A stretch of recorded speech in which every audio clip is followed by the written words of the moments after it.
Hey folks, welcome. Hope you're doing well. Bringing you another one from the New York Post. Now, I know folks, typically we all know that doing major drugs is kind of a bad thing. It doesn't seem to work out well. And we see that in all these liberal utopias that we love to move into so much instead of moving out, right? So, in a rare kind of glimpse, Oregon may be starting to figure out that, you know what, maybe we did kind of mess up.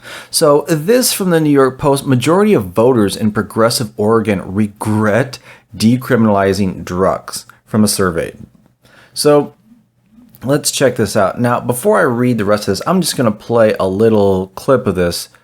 It's just so you can see a glimpse. So as you can see on the headline, shocking video shows homeless man in Portland attacking drug counselor's car. So let's just check this out and the average day of what a drug counselor has to go through. Let's check it out. Scary moment out of Portland showing a homeless man attacking a drug counselor's car as he drives by, all caught on video. Watch. Jesus. That man goes on to smash the car windshield with a rock, then break a restaurant. Just another day in the life of a drug counselor, just driving by, and you gotta worry about this guy just randomly, no reason at all, throwing rocks and attacking you and threatening your personal life and personal property.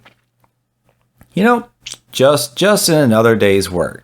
So let's get into this. So get that off. The majority of voters in progressive Oregon want to overturn the decriminalization of drugs, blaming the lenient approach for rising crime and homelessness. The survey conducted last month by Portland-based firm DMH Research found that 51% of the 500 respondents felt that Measure 110, which decriminalized the possession of personal amounts of drugs including heroin, meth, and fentanyl, had a negative impact on the state. Wow. I mean, how long has it taken for them to come to this conclusion and figure out that maybe this doesn't work? So more than 6 in 10 voters said they think the legislation has made drug addiction, homelessness, and crime in the Beaver State worse. Measure 110, the Drug Addiction and Recovery Act, also redirected marijuana tax revenue to fund overdose prevention, recovery housing, and other harm reduction efforts. It was passed in 2020. Now, almost a third of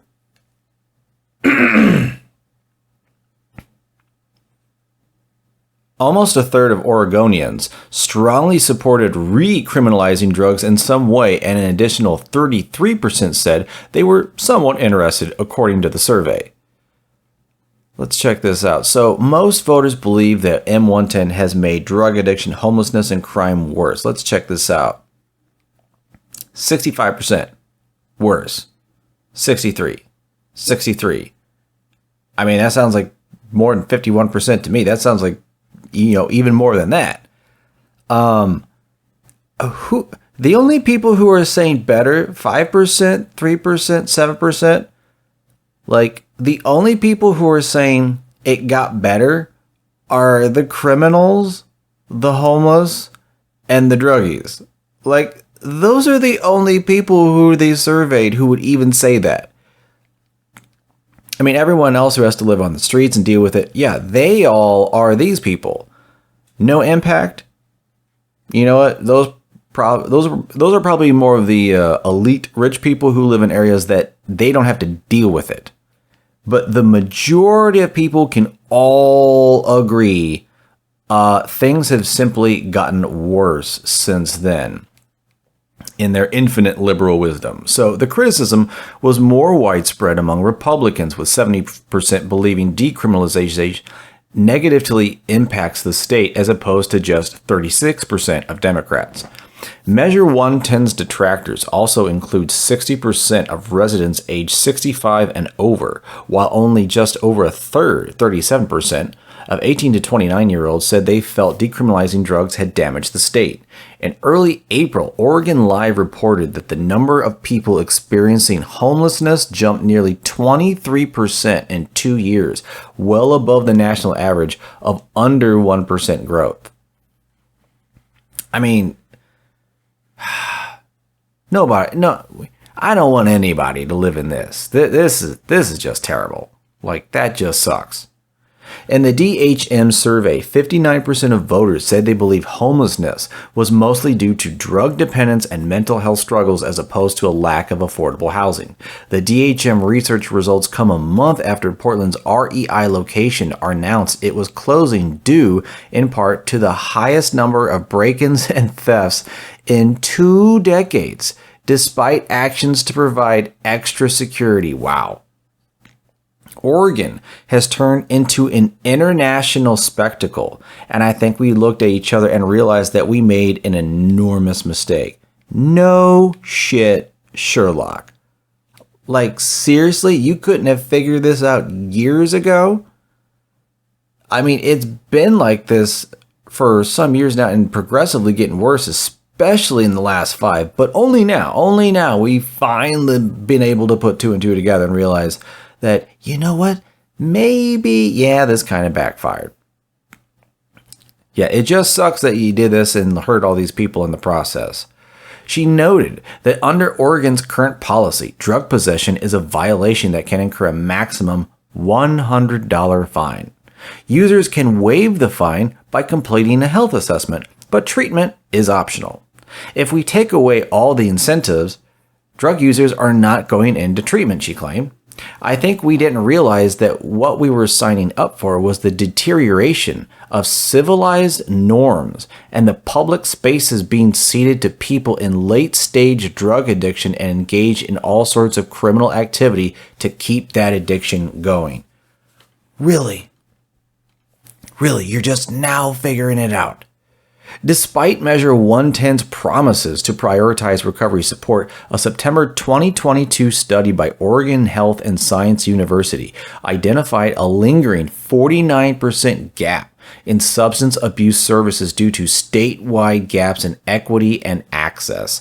Olson blamed the gap on Measure 110, normalizing addiction. Really, our focus is to handing out needles and foil, but recovery, I think, has to be the goal, she posited. Well, yeah, pretty much. On Wednesday, the Oregon Economic and Revenue Forecast predicted that no longer convicting people with user amounts of substances will save the state more than $37 million between 2023 and 2025. I mean, folks, here we go. They are finally figuring it out. This giant orange blob of people in the middle are finally getting it.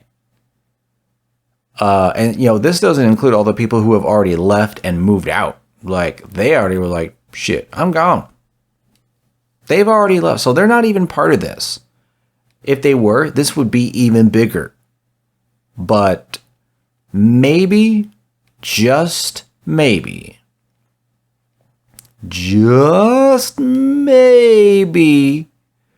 these people are starting to wake up and realize, yes, these policies don't do the thing that they say they're going to do, but absolutely, in fact, do the exact opposite.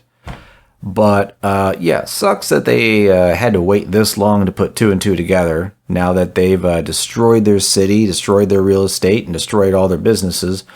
And, it's always quicker to absolutely destroy things, folks, but it takes far, far, far longer to build them back up. And it's going to be years, if not decades, if ever, Portland will ever be the city that it used to be.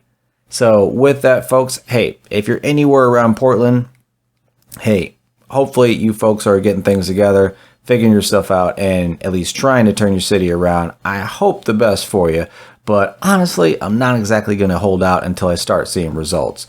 For everybody else, take this as an example of people just finally getting it, finally getting it and realizing that these policies don't work, and don't vote for this because it doesn't help you, your families, your friends, or anything around you. And with that, folks, I'm going to leave you. Take care of yourselves. Take care of your family and friends. I'll bring you another one as soon as I can. And take care, and I will see you later.